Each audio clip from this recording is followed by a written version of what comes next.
પણ મને કોઈ દવા ડૉક્ટર આપતું નથી અને આને કોઈ દવા લાગુ પડતી નથી. તો ડૉક્ટરનું એવું કહેવું છે કે મને કાંઈ વિશે એનું ઓપરેશન કરાવો, પણ ડૉક્ટર એમ કહે છે કે ઓપરેશન કરાવ્યા પછી એની કોઈ ગેરંટી નહીં. જય માતાજી, જય જીનેન્દ્ર. આજે જીવ મૈત્રી યુટ્યુબના માધ્યમ દ્વારા અમે એક શ્રાવકભાઈ કે જે ખડોળ શ્રી મુનિવ્રત સ્વામી તેમજ શનિધામના પ્રેરક વિજયસિંહ સેન સુરેશ્વરજીના ગુરુ ભક્ત એવા એક શ્રાવકભાઈ દ્વારા આજે અમે એક નાની સેવા બોટાદ જિલ્લાના લાખિયાણી ગામમાં જઈએ છીએ, જ્યાં વિપુલભાઈનો પરિવાર વસે છે. વિપુલભાઈને સતત દવાખાનું આવતું હોવાથી ઘર ખર્ચ તેમજ પોતાનું નાનું એવું ખર્ચ પણ નીકળતું નથી, તેમજ તેમના બાળકોનું શિક્ષણમાં પણ હવે તકલીફ પડી રહી છે.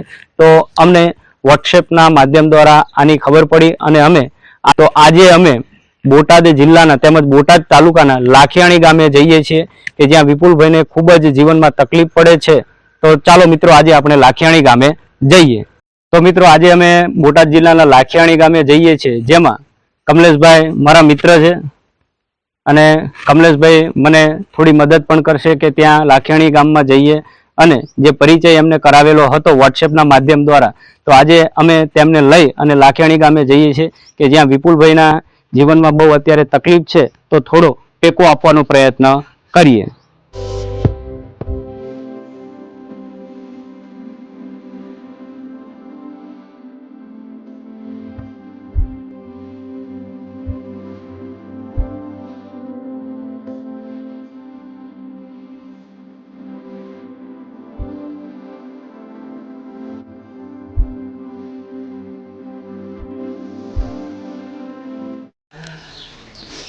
જય માતાજી, જય જીનેન્દ્ર. તો આજે આપણે બોટાદ જિલ્લાના અને બોટાદ તાલુકાના લાખિયાણી ગામમાં આવ્યા છીએ, જ્યાં વિપુલભાઈનો એક પરિવાર વસે છે.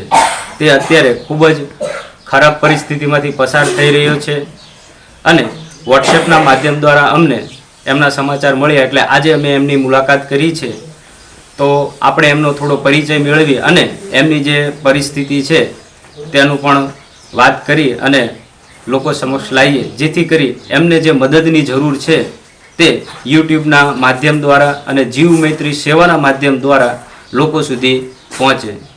સીતારામ સાહેબ, તમને આ મણકા અને પેશાબ તેમજ ટોયલેટનો પ્રશ્ન છે તો કેટલા સમયથી છે? મને 5-6 મહિનાથી આ તકલીફ છે અને હું બીજે બહુ રખડેલો છું અત્યારે દવા માટે, પણ મને કોઈ દવા ડૉક્ટર આપતું નથી અને આને કોઈ દવા લાગુ પડતી નથી. તો ડૉક્ટરનું એવું કહેવું છે કે મને કાંઈ વિશે એનું ઓપરેશન કરાવો, પણ ડૉક્ટર એમ કહે છે કે ઓપરેશન કરાવ્યા પછી એની કોઈ ગેરંટી નહીં. એ ઓપરેશન કરાવ્યા પછી તમે ઊભા થઈ શકો છતાં નહીં થઈ શકો અને ઝાડા પેશાબ તમારા હાથે વીવું જાય એવું ડૉક્ટરનું કહેવું છે. એટલે તમને ઝાડા પેશાબ જાય અથવા આવે તો તમને ખબર પડતી નથી અને અચાનક જ આ બધું થઈ જાય. એટલે આમ તમે બેસી શકો ખરા કે? હું ઘડી બગડી બેસી શકું 5-10 મિનિટ, પછી બહુ બેવામાં મને પડખા અને પગ મારા જામ થવા માંડે છે અને બળવા મને બહુ મને. એના કારણે મારે રાજાભાઈ હોવાનું રહેશે, પણ હું તો છતાં મને બળતરા શરીરની માફા ચાલુ જ રહેશે, શરીરની અંદરથી બળતરા ને એવું થયા કરે છે, યાદ રાખે છે. તો તમારા પરિવારમાં કેટલા સભ્યો છો તમે? અમારા પરિવારમાં અમે 2 માણસ છીએ અને મારા 2 છોકરા છે નાના. એક 14 વર્ષનો છે અને એક છે તે 12-13 વર્ષનો. તો બંનેનું ભણતર ચાલુ ખરું? ભણતર ચાલુ છે અને સરકારીમાં ભણે છે અને અમે 2 માણસ મહેનત મજૂરી કરવી છે. અત્યારે તો મારી પોઝિશન ખરાબ છે એટલે આ મારે કાંઈ જઈએ કે નહીં કામ, એટલે છોકરાની જરૂર પડે તો ઘરે મારે ભણતરમાંથી હટાવીને રાખવા પડે છે. ઘરે કામકાજ હોય તો કંઈક ટેકો આ તે કરવા, એટલે છોકરાનું ભણતર અત્યારે બગડે છે. તો પહેલાંના વિડીયોમાં પણ મેં કીધેલું કે ભાઈ દવાખાનું છે એ દુશ્મનને પણ ન આપે અને સમાજમાં તેમજ દુનિયામાં આવા ઘણા કેસીસ છે કે જે મા બાપ પોતાના દીકરાને ભણાવવા ઈચ્છતા હોય છે પણ ભણાવી શકતા નથી. વિપુલભાઈએ કીધું એમ કે પરિવારનો આધાર તો હું પહેલાં હતો, પણ 5-6 મહિનાથી એ ખાટલાવશ થવાના કારણે એમને જો કામ હોય તો દીકરાને શાળાએથી બોલાવી અથવા તો શાળાએ ન જવા દે અને એને કામમાં રાખવો પડે છે. તો તમારું અત્યારે જીવનની અંદર આ ખર્ચ છે એ કેવી રીતે નીકળે છે?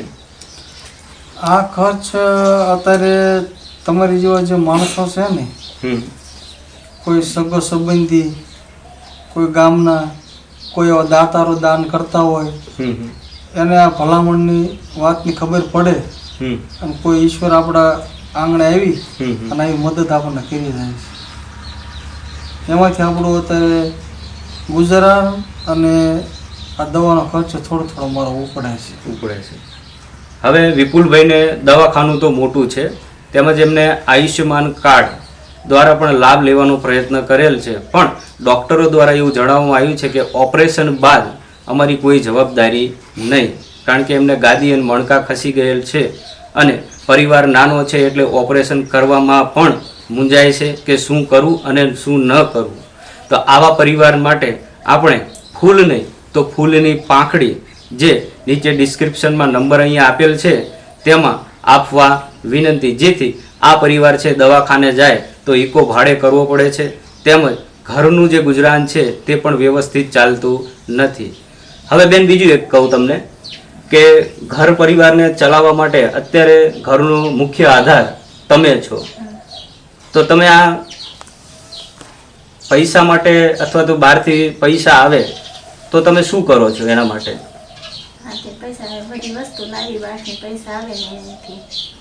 એટલે પૈસા માટે તમે મજૂરીએ જાઓ છો? ના, કે નહીં જતા હતા. 6 મહિનાથી ઘરે જ તે એક. એટલે પેલા જતા હતા ખરા? હા, પેલા જતા હતા, પણ આ માંદા પડ્યા ને પછી ના કે નહીં, ઘરે ને ઘરે જ તે. તો ઘર ચલાવવામાં થોડી તકલીફ પડતી હશે, હું એવું માનું છું. તો વિપુલભાઈ, અત્યારે મેં એવું ગામમાં સાંભળ્યું હતું કે તમારે રહેવા મકાન પણ નથી, તો આ મકાન ભાડે છે અથવા તમે લીધેલું છે? આ મારું મકાન ભાડે છે અને આપણે ગામમાં મકાન નથી અને પલોટે નથી. તો આ મકાનનું કેટલું ભાડું હશે અંદાજિત? હું 500 રૂપિયા ભરું છું દર મહિને. 500 રૂપિયા દર મહિને ભરો છો. તો તમારા ભાઈ છે મોટા, જે તમારી સાથે અત્યારે અમદાવાદ ને ભાવનગર તમને હોસ્પિટલે લઈ જાય છે, પણ એમને પણ કિડનીની તકલીફ છે. તો વિપુલભાઈ, તમારે જે આ 1 મહિનાનું ભાડું છે તે બાજરડા ગામના એક મુસ્લિમ ભાઈ દ્વારા આપવામાં આવી છે, અને જેમને હાલ પવિત્ર રમજાન મહિનો ચાલે છે એટલે નામ આપવાની ના પાડી છે. તો આ 500 રૂપિયા તમે એનો સ્વીકાર કરો અને એ ભાઈને તમે કંઈ કહેશો ખરા? આ 500 રૂપિયા આપ્યા એમને હું 2 હાથ જોડે નમ્ર વિનંતી કરું છું કે આવા નાના માણસોની મદદ કરી, તમારો ખૂબ ખૂબ આભાર. સરસ. તો વિપુલભાઈ દ્વારા બાજડા ગામના એ ભાઈનો પણ આભાર વ્યક્ત કરે છે. તો વિપુલભાઈ, તમારા માતા ચંપાબેન કે જેમનું આ એકાઉન્ટ છે એ આપણે નીચે ડિસ્ક્રિપ્શનની અંદર ગૂગલ પેમાં નાખશું, બરોબર? એટલે જે મહાનુભાવો અથવા જે વ્યક્તિઓ યુટ્યુબના માધ્યમ દ્વારા આ વિડીયો જોવે છે તો વિપુલભાઈનું બેંક એકાઉન્ટ પણ નથી, જેથી તેમને કોઈ મદદ કરવા ઈચ્છતું હોય તો આ એકાઉન્ટ નંબર અમે નીચે નાખીએ છીએ, જેથી કરી જો આપ નાની મોટી મદદ કરશો તો ઘણો બધો ફેર રહેશે. બીજું કે વિપુલભાઈ દ્વારા ભાવનગર તેમજ બોટાદ, સુરેન્દ્રનગર અને અંતમાં અમદાવાદ સુધી તે મોટી મોટી હોસ્પિટલો પણ જીઆયા છે, પણ હજી એમને યોગ્ય સચોટ ઈલાજ થયેલ નથી, જેથી યોગ્ય ઈલાજ થાય અને તે જીવનમાં ફરીવાર પ્રવૃત્તિમય બને તેઓ આપણે તેમજ યુટ્યુબના માધ્યમ દ્વારા જે ભાઈઓ જોવે છે તે થોડો પ્રયત્ન કરી અને મદદ કરવા વિનંતી.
તો આજે અમે બોટાદ જિલ્લાના લાખિયાણી ગામે જઈએ છીએ, જેમાં કમલેશભાઈ અને કરણભાઈની ટીમ મારી હારે રહેશે મને મદદ કરવા માટે. અને આપને જો અમારો વિડીયો ગમે અથવા અમારી કોઈ સેવા ગમે તો વિડીયોને લાઈક, સબસ્ક્રાઈબ અને જરૂરથી કોમેન્ટ કરવા વિનંતી. જય માતાજી, જય જિનેન્દ્ર.